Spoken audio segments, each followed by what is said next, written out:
السلام علیکم ورحمۃ اللہ وبرکاتہ۔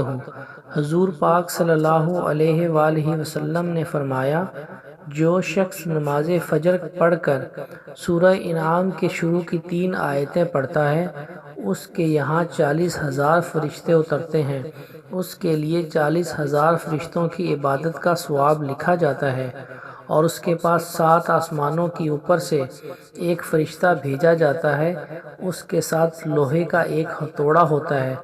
اگر شیطان اس کے دل میں کوئی بری بات ڈالتا ہے تو فرشتہ اسے اتنا زور سے مارتا ہے کہ اس کے اور اس شیطان کے درمیان 70 پردے حائل ہو جاتے ہیں۔ پھر جب قیامت کا دن ہوگا، اللہ تعالیٰ ارشاد فرمائے گا، میں تیرا پروردگار ہوں اور تم میرے بندے ہو، تم میرے سایہ رحمت میں چلو اور کوثر سے پیو اور سلسابیل سے غسل کرو اور بلا حساب و عذاب جنت میں داخل ہو جاؤ۔ سبحان اللہ، دعاؤں کا طلبگار۔